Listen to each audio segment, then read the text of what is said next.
Okay, so A is my matrix. So how can I write this? Good. This is good. You're doing nice induction. You can -1, this one, -4, 7, -1.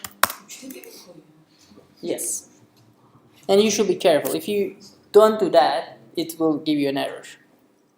2, -3, and 1. Okay. Matrix.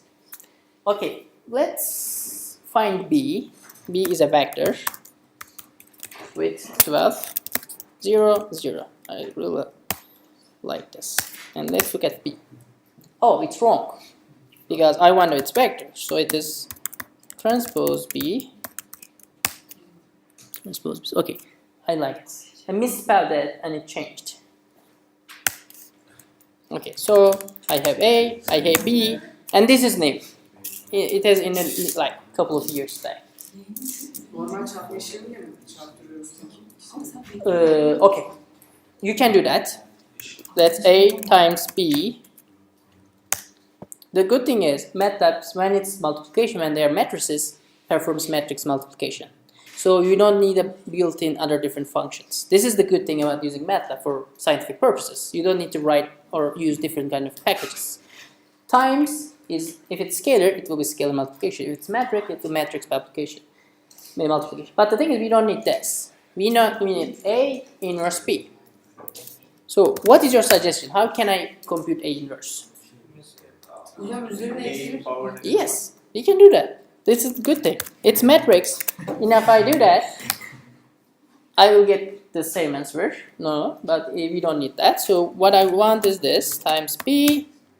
Okay, as you can see, we found the voltage correct. I meant times B. This is it. So this is A. This is B. A inverse times B gives our voltages. Okay, let's remove this. Okay. So I will do something, but it's like the range, so you should be careful of using this. So if you do A inverse, Matlab indeed performs the complicated adjoint-like operation, finds the A inverse exactly. In general, it is not recommended to use A inverse because of numerical purposes. First, it is slow, and sometimes the determinant A can be close to 0, then it will give like numerically bad answers. So there are two other ways that you can use. But you should be careful about using this. Pin A times B. The answer is same. And the other one is even weirder. So, okay. So I have three different things, but they gave the same answer. So this is classical inverse. This is Moore pseudo-inverse, Pencil-Moore pseudo-inverse, and this is QR decomposition.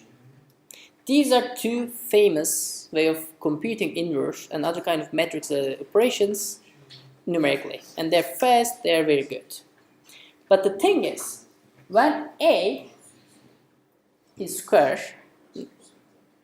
and when A has a determinant which is not 0 and which is way above 0, they give the same answers.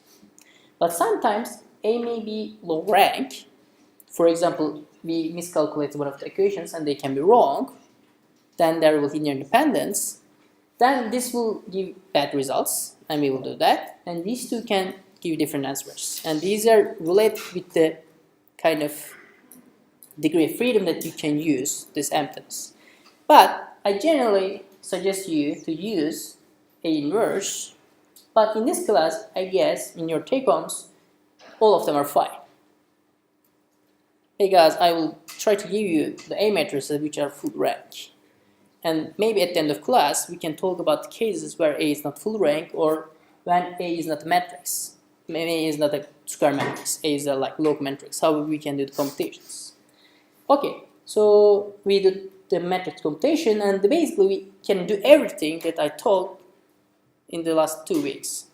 Okay, now what we can do? Yeah. This is okay. So the thing is, matrix division doesn't exist. This is not division. This is pure decomposition. This is not division. Is this? This is the inverse slash. You cannot divide. The matrix division doesn't exist. You can take inverse, but you cannot divide.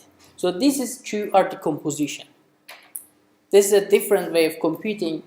This is basically A inverse times B in a numerical way. But the thing is, okay, so A is this. So I will.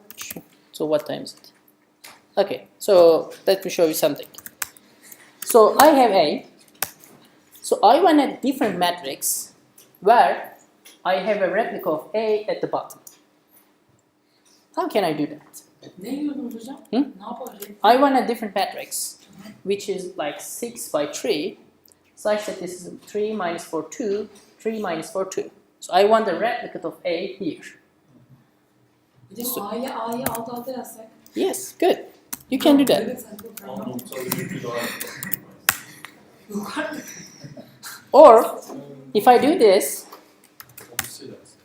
it's in this part. So basically you can stack matrices and vectors, arrays, if you're careful with the dimensions. But I cannot do this. B is equal to A times 1. Okay, say that it's wrong, because A is a 3 by 3 matrix, 1 is a 1 by matrix, you cannot stack them in the between.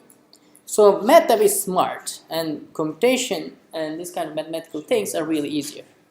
This is why I suggest you to use Matlab.